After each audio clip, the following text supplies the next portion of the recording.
अभी जो टॉपिक्स है उसके आगे हम सीखेंगे एंडोप्लाज्मिक या एंडोमेम्ब्रेन सिस्टम। क्या है एंडोमेम्ब्रेन सिस्टम? इससे पहले कौन कौन से ऑर्गेन्स के बारे में बात हो चुकी है? सेल वॉल, इसके अलावा प्लाज्मा मेम्ब्रेन, दो जो है ना सेल ऑर्गेन्स के बारे में अच्छे से स्टडी किया गया। आज इसके आगे जो सेल ऑर्गेन्स है ना उसी का अध्ययन करेंगे जिसमें दिया गया है एंडोमेम्ब्रेन सिस्टम। क्या एंडोमेम्ब्रेन सिस्टम? एंडोमेम्ब्रेन सिस्टम में अभी आपको बता दें इसमें 2 से 4 ऑर्गेन्स शामिल हैं एक साथ, जिसमें से एंडोप्लाज्मिक रेटिकुलम जिसे हम शॉर्ट में आर भी बोलते हैं। इसके अलावा ये है गोल्गी कॉम्प्लेक्स या गोल्गी एपरेटस बोलो या गोल्गी बॉडी बोलो। और क्या है इसमें लाइसोसोम्स और ये क्या है वैक्यूल्स। ये 4 ऐसे ऑर्गेनेल्स हैं जो एक साथ जाने जाते हैं एंडोमेम्ब्रेन सिस्टम। ये एक्चुअली करते क्या है? तो ये एक्चुअल में जो प्रोटीन्स कार्बोहाइड्रेट बनते हैं उनको सेल के विभिन्न ऑर्गेनेल से लेकर दूसरे सेल तक पहुंचाने का काम करते हैं। चलिए अभी समझेंगे सबका बारी बारी।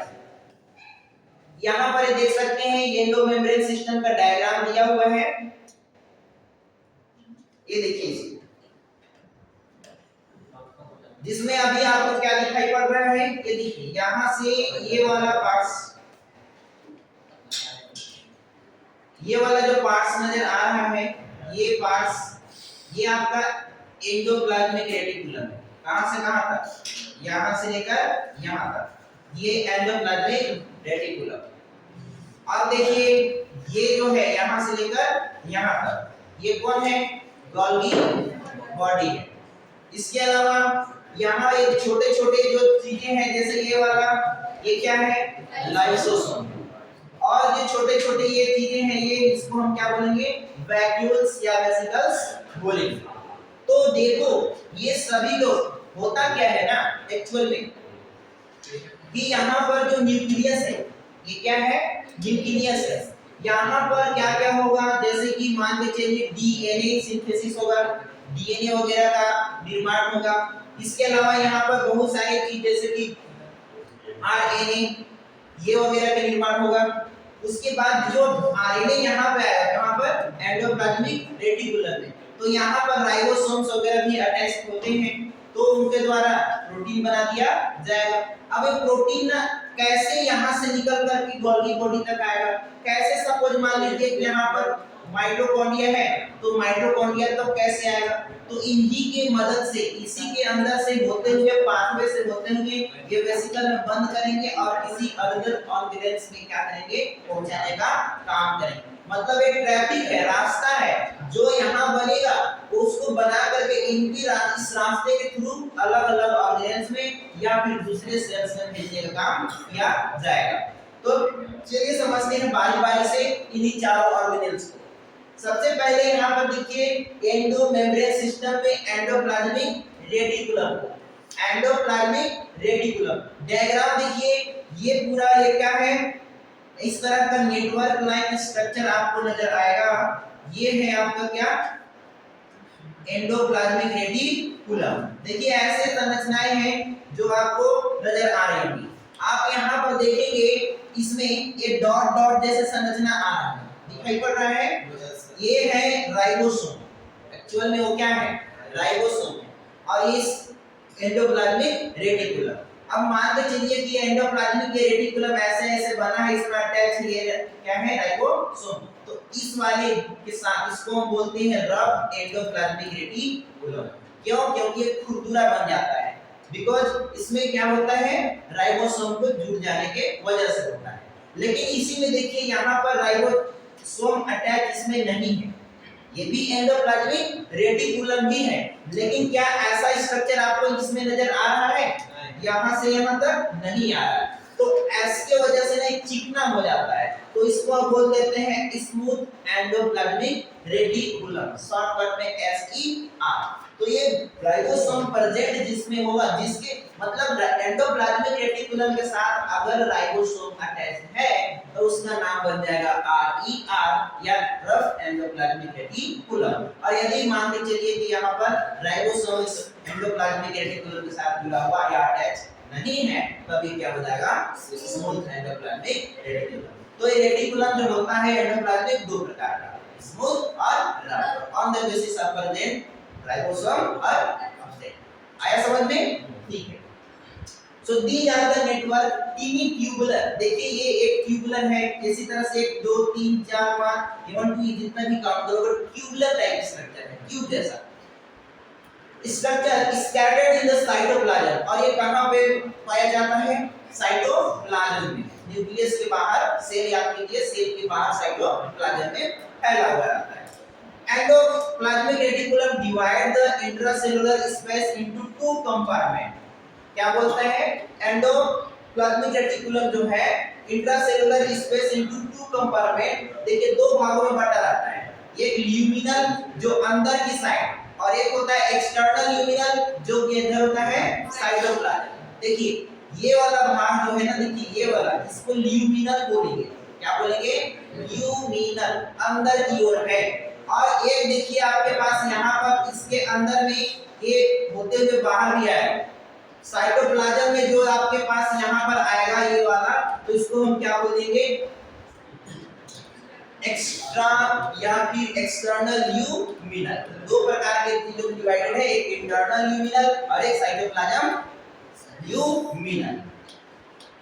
Endoplasmic reticulum two type, rough endoplasmic और स्मूथ एंडोप्लाज्मिक। तो जो जो फीचर्स जैसे बताया गया वैसे ही वर्णन कर लेना कि भाई एंडोप्लाज्मिक रेटिकुलम दो टाइप है, प्रेजेंट है राइबोसोम तो है, नहीं है तो है। साथ में बताओगे दो टाइप का कहां होता है, साइटोप्लाज्म में होता है। ठीक है, अब इसी में देखना दोनों का जो टाइप्स है एंडोप्लाज्मिक रेटिकुलम का, जिसमें रफ एंडोप्लाज्मिक रेटिकुलम, इसको जरा समझिएगा। ये पूरे भाग आपको नजर आ रहे होंगे, पूरा क्या है, RER, जिसको आप क्या बोल रहे हो, रफ एंडोप्लाज्मिक रेटिकुलम। और यहां से देखिए ये जो पार्ट है ये क्या है, स्मूथ एंडोप्लाज्मिक रेटिकुलम। तो अभी आप देख रहे हो रेयर को, किसको, RER को या फिर rare. So bear ribosomes on their surface, RER is frequently observed in the cell, actively involved in the protein synthesis and secretions. They are extensive and continuous with the outer membrane of the nucleus. बहुत important इसका काम है कि RER जो होता है ribosome, इसके इस एंडोप्लाज्मिक रेटिकुलम के ऊपर राइबोसोम चिपका रहता है। और जब यहाँ पर कोई जैसे कि ऑब्जेक्ट एक्टिवली इन्वॉल्व होते हैं क्या में, तो ये एंडोप्लाज्मिक रेटिकुलम किसमें इन्वॉल्व हो जाते हैं, प्रोटीन बनाने। क्यों, क्योंकि राइबोसोम है उसके साथ। और राइबोसोम अभी आगे पढ़ोगे तो राइबोसोम का जो मेन फंक्शन होता है वो है शरीर में प्रोटीन का निर्माण करना। हमारे शरीर में अधिकांश भाग जो बनता है वो क्या है, प्रोटीन ही होता है। तो प्रोटीन बनाने में राइबोसोम का हाथ है, मगर उसके साथ में जब एंडोप्लाज्मिक रेटिकुलम है तो अब RER का भी ये फंक्शन हो जाता है। अब बात करेंगे स्मूथ एंडोप्लाज्मिक रेटिकुलम। तो राइबोसोम इसमें क्या होता है, एब्सेंट होता है। अब it is the major site for the synthesis of lipid. यहाँ पर क्या बनता है, यहाँ पर लिपिड बनता है। क्या बनता है, लिपिड, मतलब कि यहाँ पर वसा का निर्माण होगा, तेलहन जैसा चीज जो फैट जमा होता है ना, वो एक्चुअल में लिपिड ही होते हैं। तो यह SER भी बनाते हैं। RER प्रोटीन बना रहे हैं, भाग ले रहे हैं उसमें बनाने में, और जबकि SER लिपिड बनाने में काम कर रहे हैं। तो दोनों का फंक्शन जरूर याद कीजिएगा, RER का और SER। Animal cell lipid like the steroid hormonals and the synthesized in nature. देखो इस एनिमल सेल में जो स्टेरॉइडल हार्मोन होते हैं, स्टेरॉइडल हार्मोन एक प्रकार का लिपिड ही होता है जो किसके द्वारा बनाया जाता है, SER द्वारा। तो लगभग प्रोटीन बनाने का काम ER और उसके साथ जुड़े हुए राइबोसोम का, और यहाँ पर लिपिड बनाने का काम किसका है, SER। तो इन दोनों का काम भी समझ में आ गया। ठीक है, यानी कि यहाँ पर क्या निर्माण होगा, लिपिड, और यहाँ पर क्या निर्माण होगा, प्रोटीन। आई बात समझ में? ठीक। अब उसके बाद दूसरा ऑर्गेनेल्स आ जाता है हमारा, जिसका नाम एंडोमेम्ब्रेन सिस्टम में ही उसमें शामिल है, उसी का भाग ही है। एंडोमेम्ब्रेन सिस्टम कितने भाग से मिलकर बना है? 4 बताया था, एंडोप्लाज्मिक रेटिकुलम, गोल्गी बॉडी और लाइसोसोम और वैक्यूल्स, ठीक है ना। तो जिसमें अब दूसरा आता है कौन? Golgi apparatus. तो गोल्गी एपरेटस देखिए बिल्कुल ऐसा दिखाई दे रहा है, हालांकि अभी एंडोप्लाज्मिक रेटिकुलम भी जस्ट थोड़ा बहुत ऐसा नजर आया होगा, लेकिन एक्चुअल में ऐसा नहीं था, वो ये भिन्न है उससे। तो देखिए ये इस तरह का चीजें हैं, ऐसे ऐसे इस तरह की लूप में बने हुए, यस या नो? यहाँ पर ऐसे देखो ये वेसिकल्स, ये क्या है? वेसिकल्स हैं जो जुड़े इसके साथ अगल बगल किए हुए। इसके दो पार्ट्स होते हैं। सबसे यहाँ पे देखिए सामने वाला भाग को क्या बोलते हैं? सीस, और दूर वाले भाग को क्या बोलते हैं? ट्रांस। तो गोल्गी बॉडी के दो पार्ट्स, सीस और trans. Densely stand reticular structure, ये पूरा गहरा या फिर डेंस है, मतलब घना रेटिकुलेटेड है। ये भी है नेटवर्क लाइन, लेकिन ये कैसा है? घना है। और कहां है? नियर द न्यूक्लियस, या हम इसको ऐसे बोल सकते हैं कि आफ्टर या फिर नियर द एंडोप्लाज्मिक रेटिकुलम, क्योंकि एंडोप्लाज्मिक रेटिकुलम के बाद होते हैं। अब ध्यान देना, इसको पहली बार ऑब्जर्व किसने किया था? बहुत ज्यादा इंपॉर्टेंट है, आता है who is the observed first time of the Golgi body, that is called Camillo Golgi। क्या होता है? Camillo Golgi. इसी के नाम के आधार पर इनका नाम क्या रखा गया है? गोल्गी एपरेटस, क्योंकि गोल्गी नाम का साइंटिस्ट की खोज किए थे। और उन्होंने बताया, क्या बताया? कि ये consist of the flat disc shape होते हैं, जिसे हम सिस्टर्नी कहते हैं। यानी ये वाला देखिए, ये वाला भाग यहाँ से यहाँ तक, अकेला भाग ये क्या कहलाएगा? सिस्टर्नी। क्या कहलाएगा? सिस्टर्नी। तो सिस्टर्नी एक पार्ट से मिलकर बना हुआ है डिस्क शेप, जिसको हम बोलेंगे इसकी 0.5 टू 1.0 माइक्रोमीटर डायमीटर होता है, यानी इसकी चौड़ाई होता है। These are the stacked parallel each other, एक दूसरे के देखिए पैरेलल है, स्टैक है, जुड़ा हुआ है, एक के बाद दूसरा। जैसे थाली या फिर प्लेट जो होता है ना, एक प्लेट के ऊपर दूसरा प्लेट, दूसरा के ऊपर तीसरा, तीसरा के ऊपर चौथा, ऐसे प्लेट बाय प्लेट ऐसे लंबा हो जाता है। वैसे ही ये डिस्क शेप में एक के ऊपर एक, एक के ऊपर एक ऐसे लगा हुआ होता है। सामने वाला भाग शीर्ष भाग होता है, दूर वाला छोर ट्रांस भाग होता है।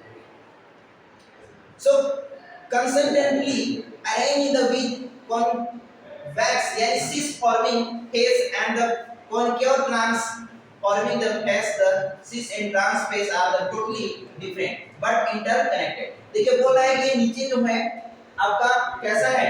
ये कौन केव टाइप है, क्या है ये? कॉनकेव, और ये कैसा है? Convex type. तो जो आपस में दिख रहा है दोनों का cis और trans, हालांकि तो एक दूसरे से इनका काम अलग अलग है। मैं आपको बता दूं कि ये cis भाग का काम अलग है और ट्रांस भाग का काम अलग है, लेकिन जुड़े रहने के मामले में दोनों ही क्या होते हैं? अटैच्ड होते हैं, कनेक्टेड है एक दूसरे से। क्या सेपरेट नजर आ रहे हैं? नहीं। ठीक, देखिए आगे और क्या। अगर हम बात करें इसकी फंक्शंस की, function of the Golgi apparatus, इसका फंक्शन क्या है? सीक्रेट मटेरियल्स इंट्रासेलुलर टारगेट और आउटसाइड ऑफ द सेल्स। बहुत ज्यादा इंपॉर्टेंट फंक्शन याद करेंगे। सीक्रेट करता है ऐसे इंट्रासेलुलर मटेरियल। इंट्रासेलुलर मटेरियल का मतलब ऐसा मटेरियल जो न्यूक्लियस या सेल के अंदर बन रहा है। इंट्रा मतलब उसी के अंदर जो सामान बन रहा है, जो भी पदार्थ बन रहा है, उसी को यह क्या करता है? टारगेट करता है आउटसाइड ऑफ द सेल, यानी कि दूसरे सेल्स तक पहुंचाने का काम करता है। समझ में आ रहा है? जो हमारे शरीर में बना वो किसी दूसरे के पास पहुंचाने का काम किसका है? ये गोल्गी एपरेटस का है। तो materials to be packaged at the vesicles, कैसे ये पहुंचाते हैं? तो सबसे पहले क्या करते हैं? जो मटेरियल्स होते हैं, ये देखिए यहाँ पर कोई आया, मान लीजिए प्रोटीन, और आने के बाद ये वाला ऐसे देखो ऐसे भर गया और इसमें आ गया प्रोटीन, और फिर लास्ट में देखिए ये पूरी तरह से अलग हो गया और क्या बन गया? वेसिकल्स। अब थैला में जैसे पैक नहीं होता है, पैक करता है और वापस कहीं पर भेज देता है। तो इसी में इस तरह का ये चीजें काम करती है तो vesicles form the ER fuse with the cis face and the move toward the trans phase. देखिए यहां से cis फेज में यहां पर जो एंडोप्लाज्मिक रेटिकुलम काम किया था उसको इस cis को देगा और cis ने फिर आगे अपने रास्ते से करते हुए किसको दे देगा, ट्रांस को दे देगा। तो एक रास्ता है, एंडोप्लाज्मिक रेटिकुलम ने cis भाग को, गोल्गी के cis भाग को दिया, फ्यूज किया, अंदर आ गया, अंदर से होते हुए जैसे कैसे यहां से ऐसे ऐसे ऐसे होते हुए आएगा, मान के चलिए इस रास्ता से करते हुए यहां आएगा और यहां पे चला आएगा, कहां पर, ट्रांस भाग में आ जाएगा। और इस तरह से यहाँ पर गोल्गी apparatus जो है remain in the close associated with ER और किसके साथ जुड़ा रहता है, ER के साथ जुड़ा रहता है। तो protein synthesized by ribosome on the ER, तो जो राइबोसोम और ER बनाया था प्रोटीन, उस प्रोटीन को यहाँ पर मॉडिफाइड भी किया जाता है। मॉडिफाइड का मतलब है, मान लीजिए कि एक ही वैरायटी का प्रोटीन बना था, ER में क्या हुआ था, प्रोटीन बना था, यस वो भी रंग में प्रोटीन बना तो दिया, लेकिन प्रोटीन सब एक जैसा बनते रहेगा तो शरीर में तो बहुत सारे प्रकार के प्रोटीन की जरूरत है, तो उसमें मॉडिफिकेशन यानी बदलाव कौन करता है, गोल्गी बॉडी करता है, बदलाव करता है। जैसे कि आप मान के चलो कि कोई हीरो होंडा गाड़ी बना दिया, अब एक ही मॉडल का सब आ रहा है, तो उसमें चेंजमेंट मॉडिफाइड करके अलग अलग क्या है ना उसका मतलब वर्जन बना देंगे तो क्या हो गया, मॉडिफाइड हो गया। तो वैसे ही अलग अलग टाइप का ये प्रोटीन बनाने का काम कौन करते हैं, गोल्गी बॉडी। हालांकि बनाया प्रोटीन कौन था, ER में, लेकिन मॉडिफिकेशन कहां हुआ, गोल्गी बॉडी में। तो मॉडिफिकेशन याद रखना वर्ड को, कि मॉडिफिकेशन कौन करता है, और पैकेजिंग भी करता है, यहां से भेजने का भी काम करता है और मॉडिफिकेशन भी करता है। तो Golgi apparatus before they are release from this trans face, ये कब सिंथेसाइज करता है, मॉडिफिकेशन करेगा, जब ट्रांसफेज में पहुंचेगा उससे पहले ही कर देगा, मतलब यहां से आते आते तक क्या कर दिया जाएगा, मॉडिफाइड कर दिया जाएगा, फिर जैसे ही आएगा आगे भेज दिया जाएगा। फॉर्मेशन ऑफ ग्लाइकोप्रोटीन और ग्लाइकोलिपिड, यहां पर ग्लूकोज और प्रोटीन को ऐड किया जाता है, क्योंकि प्रोटीन बना है, प्रोटीन के साथ साथ कार्बोहाइड्रेट भी तो कोई बना रहा है, तो जो प्रोटीन है क्या है जी, प्रोटीन प्लस कार्बोहाइड्रेट, अगर ऐसा होता है तो ये बन जाता है ग्लाइकोप्रोटीन। क्या बनता है, ग्लाइकोप्रोटीन, यानी कि प्रोटीन के साथ अगर कार्बोहाइड्रेट जोड़ दिया जाए, कार्बोहाइड्रेट को क्या किया जाए, जोड़ दिया जाए, तो उसका नाम क्या हो जाएगा, ग्लाइकोप्रोटीन हो जाएगा। क्या हो जाएगा, ग्लाइकोप्रोटीन। लेकिन अगर प्रोटीन के साथ कार्बोहाइड्रेट ना जोड़कर यहाँ पर लिपिड जोड़ दिया जाए, क्या जोड़ दिया जाए, लिपिड, यानी कौन जोड़ेगा, गोल्गी apparatus मॉडिफाइड कैसे करेगा, कुछ न कुछ जोड़ेगा उसमें, तो इसमें अगर लिपिड जोड़ दिया ना प्रोटीन के साथ तो ये बन जाएगा ग्लाइकोलिपिड। क्या बन जाएगा, ग्लाइकोलिपिड। तो इस तरह से चीजें जो है आपके बनते हैं। तो ग्लाइकोप्रोटीन और ग्लाइकोलिपिड ये सब बनाने का काम कहां होता है, इसी गोल्गी apparatus में। इसके बाद हमारा आता है नेक्स्ट ऑर्गेनेल्स जो एंडोमेम्ब्रेन सिस्टम का ही पार्ट्स है, वो है लाइसोसोम्स। क्या है जी, लाइसोसोम्स। लाइसोसोम्स का स्ट्रक्चर आप देख सकते हैं, ये जो पार्ट्स है ये क्या है, लाइसोसोम्स है। इसके अंदर यहाँ पर देखिए अरे सेल्स है, सॉरी ये क्या है, सेल्स के अंदर न्यूक्लियस है, एंडोप्लाज्मिक रेटिकुलम है, ये आपके पास गोल्गी बॉडीज है, यहाँ गोल्गी बॉडीज है, ये नहीं है, और यह माइटोकॉन्ड्रिया, और इसी में देखिए यहाँ पर गोल भाग जो यहाँ पर बना के दिखाया गया है, इसको क्या बोलते हैं, लाइसोसोम बोलते हैं।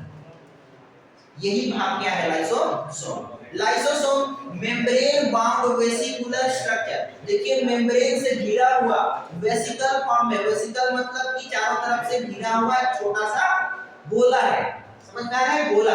तो formed by the process of packaging in the Golgi body, यह बनाया कौन इसको, लाइसोसोम को, तो बनाया कौन, गोल्गी apparatus ने बनाया। कब, जब कोई सामान पैक कर रहा था तब इसको भी बना दिया, तो उसी दौरान ये बन जाता है।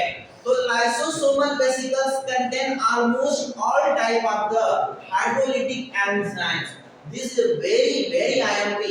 इसके अंदर जो आप ऐसे डॉट डॉट डॉट डॉट देख रहे हैं, ये डॉट डॉट एक्चुअल में ऐसे सबस्टांस हैं जो क्या कर सकते हैं, किसी भी चीज को डाइजेस्ट कर सकते हैं, किसी भी चीज को पचा सकते हैं, तोड़ सकते हैं, गला सकते हैं, चाहे उसको कुछ भी दे दो, हर कुछ को ये क्या कर सकते हैं, गला सकते हैं। क्यों?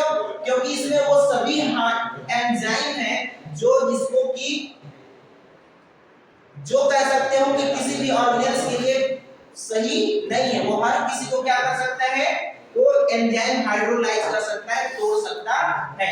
जैसे कि इसमें कौन कौन है, हाइड्रोलेज भी है, लिपेज भी है, प्रोटीएज भी है, कार्बोहाइड्रेट बेस भी है, ये सब एंजाइम के नाम है।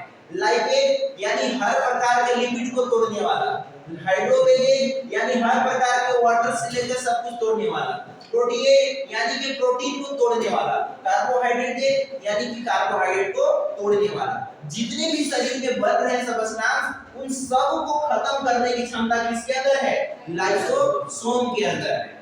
तो ये याद रखना कि lysosome vesicles contain almost type of hydrolytic enzyme, हर प्रकार के इसमें एंजाइम मौजूद है जो डाइजेस्ट कर सकता है। सो द एसिडिक, ध्यान रखना, they are active at the acidic या एसिडिक अवस्था में होता है। आमतौर पर हमारा जो साइटोप्लाज्म है वह बेसिक नेचर का होता है।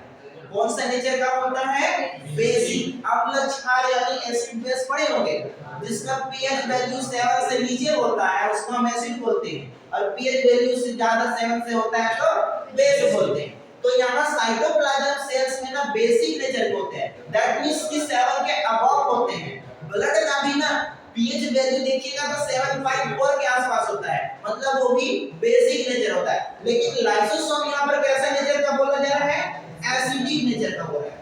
कैसा हो रहा है जी, एसिडिक, मतलब इसमें एसिड है। तो they are acid, they digest carbohydrate, protein, lipid और न्यूक्लिक एसिड, जो क्या कर सकता है। अब सोच के देखिए, चेहरा में एसिड कोई फेंक देगा तो क्या हाल होगा, जलेगा, खत्म हो जाएगा, यही होता है। तो इसी तरह से सोचो, इसके अंदर लिपिड जितने भी है ना एसिडिक नेचर है, और सभी एंजाइम है, जो कुछ भी इसके शरीर में जाएगा, मारना पीटना होगा, ये क्या करेगा, खत्म हो जाएगा, खत्म कर देगा कुल मिला के इसमें बात। अगर हम यहाँ पर देखें तो यहाँ पर जो है इस लाइसोसोम से जो लाइसोसोम होता है, कुछ बातें यहाँ पर देखना लिखी गई नहीं है, थोड़ा सा बात बता दूं मैं। लाइसोसोम को हमारे शरीर का सुसाइडल वैक्यूम बोलते हैं। सुसाइडल वैक्यूम, जैसे इस शरीर अपने आप को आदमी आत्महत्या करेगा, जैसे फांसी लगाकर मर गया, तो खुद से सुसाइड किया कि नहीं, वो जान उसको मारेगा तो सुसाइड नहीं कहा जाएगा, लेकिन खुद से मर जाए तो सुसाइड हो जाएगा। और अगर सुसाइड कर रहा है दैट मींस क्या बोलेंगे, आत्महत्या करेगा, अपने आप को ही मार डाला। तो यहाँ पर जो लाइसोसोम है ना, ये भी क्या करता है, अगर गलती से अगर ये थैला फट जाए, सोचो ये कहाँ है, सेल के अंदर साइटोप्लाज्म में है, ध्यान से समझना, सेल के अंदर कहाँ है, साइटोप्लाज्म में, और गलती से इसका मेम्ब्रेन फट गया तो इसका रस कहाँ निकल के आएगा, बताओ, इसमें सब में मिल जाएगा कि नहीं मिलेगा। और मान के चलो यहाँ से फट कर इस सब में मिल जाएगा, तो अभी आप क्या पढ़े हो, इसमें बहुत सारे प्रकार के हाइड्रोलिटिक एंजाइम्स हैं, साथ में एसिडिक नेचर है। तो जो इसके अंदर जितने भी ऑर्गेनेल्स हैं, जैसे ribosome, Golgi body, nucleus, endoplasmic reticulum, बोलेगा कि सब को क्या करना है, मारो, क्योंकि खत्म करना ही उसका मकसद है, चाहे तुम हमारा हो चाहे किसी का हो, वो चिंता नहीं है कि सेल हमारा अंदर का ही सामान है, ऐसा नहीं। तो जब भी हम फट जाए, ब्रस्ट हो जाए, सपोज मान लीजिए कभी कभी, तो जितने भी ऑर्गेनेल्स है यह अपने ऑर्गेनेल्स को ही क्या कर डालेगा, मार डालेगा, खत्म कर डालेगा, और ये पूरी कोशिका यानी पूरी सेल क्या हो जाएगी, क्या हो जाएगी, खत्म हो जाएंगे। दैट मींस कि वो क्या हो जाएंगे, सेल टूट करके नष्ट हो जाएगा। और जब सेल टूटेगा तो आदमी सेल से ही बना है। हर सेल में अगर सोचो, हर एक सेल में, अरबों सेल में लाइसोसोम है, और अरबों सेल में लाइसोसोम फट जाए तो आदमी का क्या हाल होगा, बचेगा, सेल ही नहीं बचेगा तो आदमी कैसे बचेगा, क्योंकि सेल से ही बने हम लोग। तो इसको हम लोग खतरनाक मानते हैं। शरीर में ऐसा क्यों है सर, इसको बनाया क्यों गया लाइसोसोम को, कभी भी शरीर में कई सारे हानिकारक, जैसे सेल्स में ना कई सारे वेस्ट मटेरियल भी बन जाते हैं। तो जब कोई वेस्ट मटेरियल बन जाता है तो बनते बनते बोलता है अब कहां फेंकूं इसको। जैसे घर में खाना बनाते बनाते कचरा भी फैल जाता है, जाता तो नहीं कचरा कोई, लेकिन कचरा फैल जाता है। तो ऐसे ही शरीर सेल्स में बहुत सारे कार्बोहाइड्रेट, प्रोटीन, लिपिड्स और कई सारे चीज बनते हैं। बनते बनते कभी कभी क्या हो जाते हैं, खराब चीज बन जाते हैं। और जब कोई खराब बनता है तो वो क्या होता है, कहां करेगा सेल उसको, सेल क्या करेगा उसको, सेल डायरेक्टली इस लाइसोसोम के पास भेजेगा और बोलेगा ले भाई इसको क्या कर दो, खत्म कर दो। ठीक है, ऐसा कुछ करता है।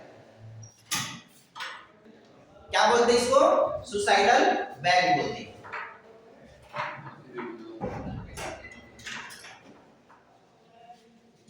अच्छा, आदमी सुसाइड कब करता है,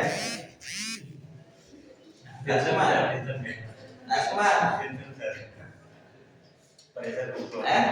सुसाइड कब करता है, प्रेशर क्या चीज का मिलता है, टेंशन।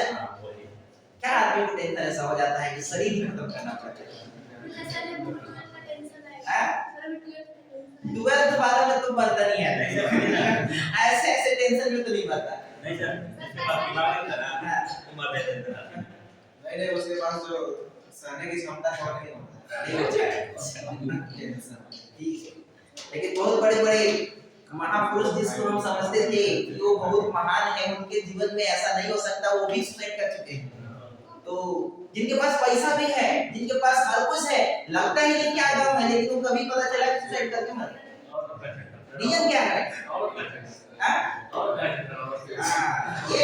एक रीजन मेरे को समझ में आता है ज्यादातर, वो है तो शायरी एक तो बोल के दिखाओ, इस आखिरी से समझ जाना क्या है कि क्यों रो रहे हो सफेद कागज पर, कैसे बोल सकते, सफेद कागज पर क्यों रो रहे हो, क्यों रो रहे हो, जाना चाहते हो, कह रहे हो जाना चाहते हो, इसका मतलब जा चुके हो। क्या है इसका मतलब, जा चुके हो। ये आशिकी का भूत है। ठीक है, जो आदमी होता है ऐसे भी दूसरे भाव में क्या बोल सकता है, तुम जिसके लिए रो रहे हो, तुम जिसके लिए रो रहे हो वो रात में किसी से बात करते समय सो रहे हैं। ठीक है, तो ये भी आपका क्या है,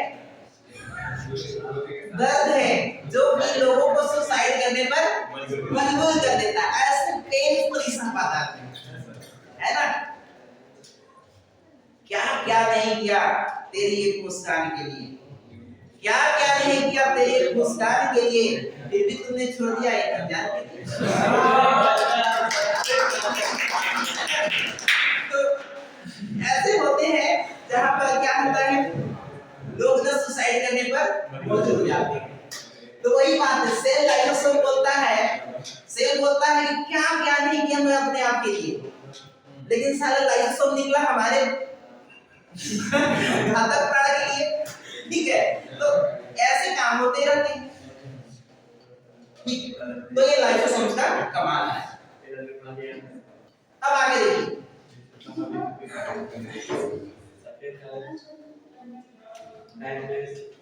दूसरा है, और चौथा नंबर का जो ऑर्गेनेल्स है वह कौन है, वैक्यूल्स है। क्या है जी, वैक्यूल्स। वैक्यूल्स कैसा काम करता है जरा देखिए, इसमें आपको वैक्यूल्स नजर आ रहा होगा, ये बड़ा सा फ्लांक सेल में क्या नजर आ रहा है जी, सेंट्रल वैक्यूल्स। इसको क्या बोलेंगे, सेंट्रल वैक्यूल्स। अब इस सेंट्रल वैक्यूल्स में आप देखेंगे तो इसका काम क्या है, these are the membrane bound space found in the cytoplasm. ध्यान रहे, इस मेम्ब्रेन बाउंड है, अंदर में खाली जगह होता है, अंदर में क्या होता है, खाली जगह होता है। It contain water, SAP, excretory product. और यहाँ पर क्या क्या होता है इसके अंदर, जो भी पानी वगैरह ज्यादा हो जाता है ना शरीर में, तो यहाँ पर स्टोर करके रखता है।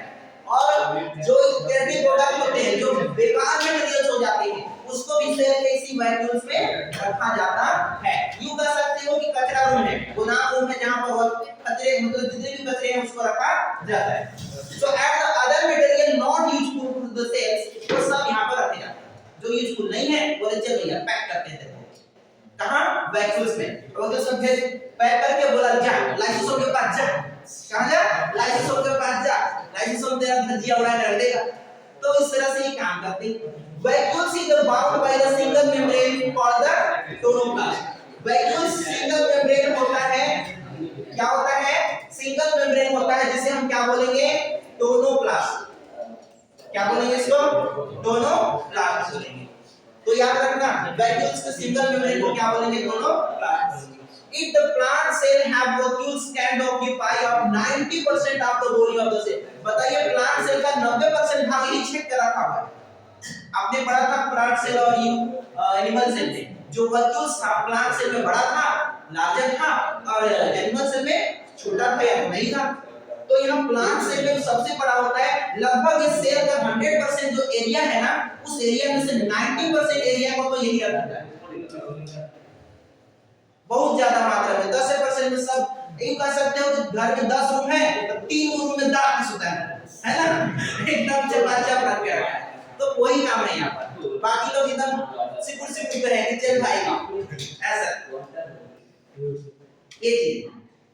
और भी देखेंगे कि एक plant tonoplast facilitate the transport of the ion other material against concentration gradient into the vacuoles.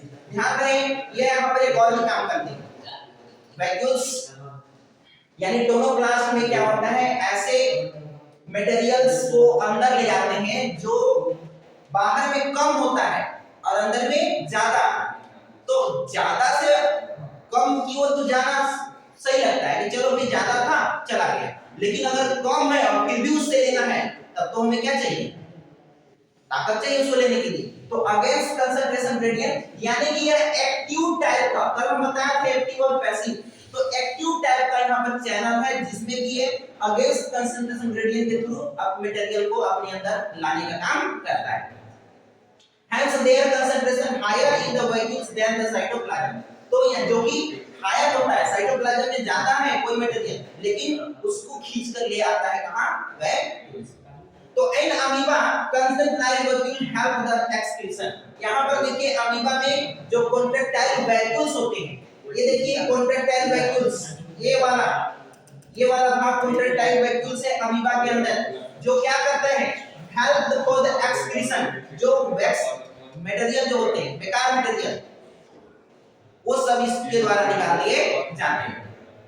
So in the many cells protista food vacuoles form the engulfing of the food particle. यहाँ पे देखिए ये क्या बोला? Protista में देखिए इसी के द्वारा क्या कर रहा है? फूड को ले रहा है। क्या ले रहा है? फूड को ले रहा है। तो कभी-कभी वैक्यूल्स किसी ऑर्गेनेल्स में एक्सक्रीटरी सिस्टम का भी काम कर रहा है, किसी में एंगल्फ यानी डायरेक्ट मुंह का काम कर रहा है, और कहीं चैनल के द्वारा अंदर से बाहर कोई वस्तु को लाने ले जाने में भी काम कर रहा है। तो इतने सारे काम है किसके? वैक्यूल्स के। आई वाज समझ में आ गया।